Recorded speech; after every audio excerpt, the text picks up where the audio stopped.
Hello everyone, welcome back to my channel. This is Seema Sani. I hope you all are good. So students, today we will discuss a new chapter from class 9 Moments book.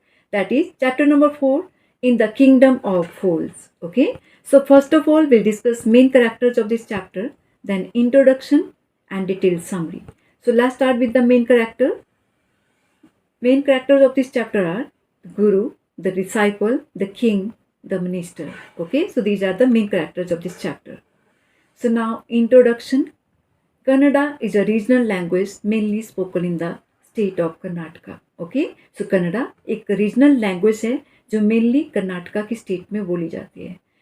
This story is a Kannada folk tale. ये story एक Kannada folk tale है.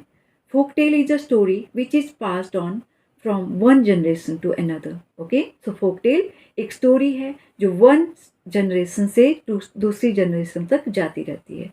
Okay, it is taken from the book Folk Tales from India. Okay, written by A.K. Ramanujan. So ये जो story है, ठीक है, ये folk tales of India से ली गई है, जिसको कि A.K. Ramanujan ने राइट किया है. First of all let us discuss the title of the story. Okay, in the kingdom of fools, which means the state where people are not so wise, they are not intelligent. Okay, so first of all इस story में discuss करते हैं कि story क्या है. In the kingdom of fools, जिसका मतलब है state where people are not wise, जहाँ पे लोग वाइज नहीं होते, they are not intelligent. Okay, so in this story the king, his minister and the advisers are fools. ठीक है, इस स्टोरी में, इस किंगडम में जितने भी मिनिस्टर्स हैं, किंग है, एडवाइजर्स हैं, वो सारे के सारे क्या हैं? फूल्स हैं. That means they are not wise and intelligent. Okay, इसका मतलब कि वो वाइज नहीं है, इंटेलिजेंट नहीं है. When this kind of people rule the kingdom, then what happen has been told in this story. Okay, means अगर किसी किंगडम में सभी लोग, ठीक है, जो कि रूल करते हैं, जो कि काइंड नहीं है, ठीक है, और इंटेलिजेंट नहीं है, वाइज नहीं है, उस कंट्री का, उस किंगडम का क्या होता है, ये इस स्टोरी में बताया गया है. Now, detailed summary. In the Kingdom of Fools is an interesting story. A kingdom run by a foolish king. Okay? So, in the Kingdom of Fools, ये जो स्टोरी है, एक बहुत ही इंटरेस्टिंग स्टोरी है of a kingdom run by fools. ठीक है, एक ऐसी किंगडम जिसको कि फूल्स रन करते हैं.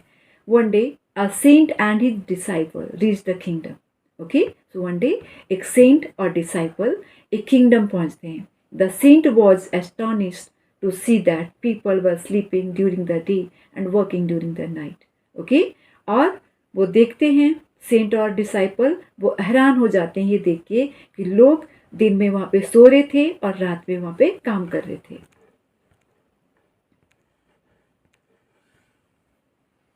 He was disturbed to see that all the food items in the kingdom costed the same.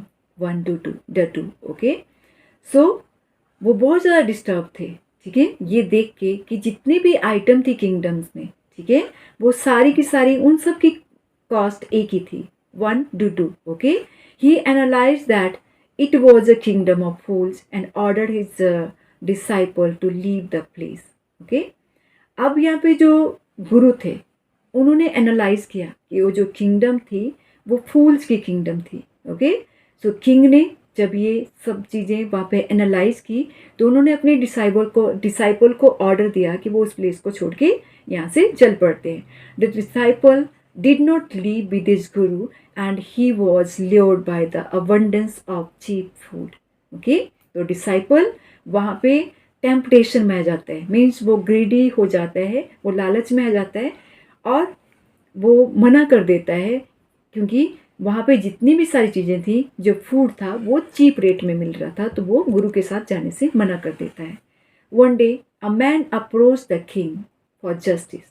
He claimed that his brother was committing his ancient trade off theft and during that the wall of a man house fell on him and he died. Okay, so one day एक man king को approach करता है justice के लिए, और वो claim करता है कि उसका ब्रदर एक चोरी करने के लिए, ठीक है, एंशियंट ट्रेड में चोरी करने के, उसका एंशियंट ट्रेड था चोरी करना, ठीक है। तो वो चोरी करने के लिए गया था एक घर पे। जब वो चोरी करने गया था, जैसे ही वो दीवार फांद के अंदर जा रहा था, तो उस घर की जो दीवार थी वो गिर गई और इस तरह से वो थीप वहाँ पे मर जाता है। He asked the king to get him compensation. अब वो किंग को बोलता है कि अब उसको उसका कंपनसेशन दिया जाए, ओके, क्योंकि उसके ब्रदर की वहाँ पे डेथ हुई थी। As the king was foolish, he did not analyze that the dead man was criminal. तो किंग पुलिस था, वो रियलाइज नहीं कर पाता, वो एनालाइज नहीं कर पाता कि वो जो डेड मैन था वो एक क्रिमिनल था, okay. So on the contrary tried all the people who were involve in the death of the thief, ठीक है। अब जितने भी लोग उस थीफ की डेथ में इन्वॉल्व थे, ठीक है, उन सारे लोगों को वहाँ पे बुलाया जाता है। The rich merchant who was the owner of the house, okay, rich merchant जो कि उस घर का ओनर था। हुज वॉल हैड ब्रोकन, जिसके घर की वॉल क्या हो गई थी, टूट गई थी। The man who had built the wall, और मैन जिसने की वॉल बनाई थी, okay. The dancing girl to whom the builder had built a weak wall, ठीक है।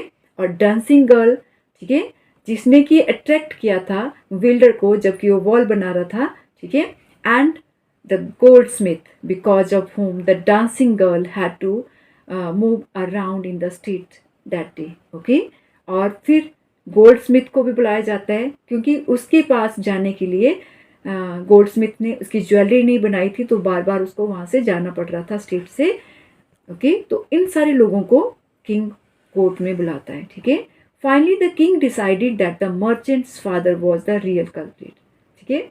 जब ये सभी अपना अपना बारे में बताते हैं, ठीक है, तो फाइनली जो मर्चेंट के फादर होते हैं उसको यहाँ पे कल्प्रिट बनाया जाता है, डिसाइड किया जाता है। As he was dead and his son had inherited all his property, so he would also get punished in place of his father, okay.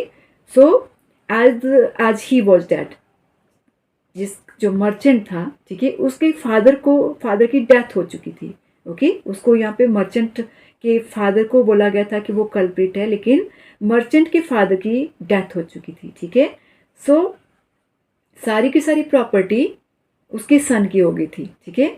तो अब यहाँ पे किंग ने ऑर्डर दिया that he would also get punished in the place of his father, कि उसके father की जगह पे, ठीक है, उसके बेटे को पनिश किया जाएगा।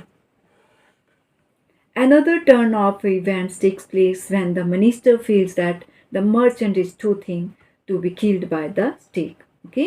So another turn, अब यहाँ पे another event यहाँ पे आता है, ठीक है।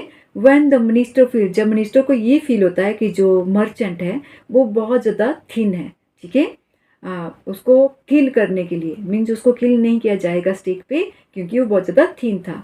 So the king orders his man to find a fat person who could be punished in place of merchant।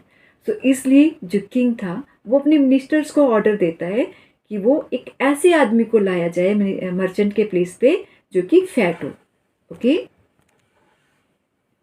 As the disciple had become a fat, the man took him to the king, okay. अब यहाँ पे जो disciple था, ठीक है, वो वहाँ पे चीप रेट में फूड मिल रहा था, उसको खा खा के वो बहुत ज़्यादा फैट हो चुका था, ठीक है। तो किंग ने ऑर्डर दिया कि उसको वहाँ पे लेके आया जाए। तो मैंने जितने भी मिनिस्टर्स थे उस फैट डिसाइपल को वहाँ पे लेके आते। The innocent man prayer to his guru for help. अब जो इनोसेंट मैन था, ठीक है, डिसाइपल, वो उसने अपने गुरु को प्रे किया, okay. The guru visualised that his disciple is in trouble and reaches to save him. अब गुरु ने विजुअलाइज किया, मीन्स गुरु ने अपने इनर सोल से, अपने ध्यान से देखा कि मेरा जो डिसाइपल है वो बहुत ज़्यादा ट्रबल में, तो उसको बचाने के लिए वो वहाँ पे आ जाता है। He uses his intelligence and wisdom to trap the police king, और वो अपनी इंटेलिजेंस और विजडम को यूज करता है ताकि उस पुलिस जो किंग था, ठीक है, उसको उसके ट्रैप से अपने डिसाइपल को बचा सके। Finally the king and his minister get themselves killed by the stick in place of the guru and his disciple. ठीक है, तो जैसे ही किंग को और मिनिस्टर्स को पता लगता है कि जो पहले मरेगा, ठीक है, नेक्स्ट अगले जन्म में वो किंग बनेगा, और जो बाद में जिसको वहाँ पे लटकाया जाएगा वो मिनिस्टर्स बनेंगे। ठीक है, तो मीन्स ये सारी गुरु की चाल थी यहाँ पे। ठीक है, तो इस ट्रैप में सारे के सारे किंग और मिनिस्टर इसमें फंस जाते हैं। ठीक है, तो वो क्या करते हैं, बारी बारी से वहाँ पे जाते हैं, अपने आप को फांसी लगाते हैं। ठीक है, और वो मर जाते हैं। The people of the kingdom begged the guru and his disciple to become their new king and minister. अब जो पीपल थी किंगडम की, वो गुरु के पास जाते हैं और उनके पास रिक्वेस्ट करते हैं, गुरु और डिसाइपल के पास। ठीक है, कि वो उनके न्यू किंग और मिनिस्टर बन जाए। The Guru agreed on the condition that the kingdom would function normally like all other kingdom did. Okay, अब यहाँ पे गुरु मान जाते हैं और वो एक कंडीशन रखते हैं कि ठीक है, वो किंग और मिनिस्टर बन जाएंगे, लेकिन किंगडम को वैसे ही फंक्शन करना पड़ेगा जैसे कि नॉर्मली अदर किंगडम करती है। मीन्स रात को उनको सोना होगा और दिन को उनको अपना काम करना होगा। Okay, so that's all for this session. I hope you all have understood this lesson very well. See you soon in my next video. Till then, bye. Take care.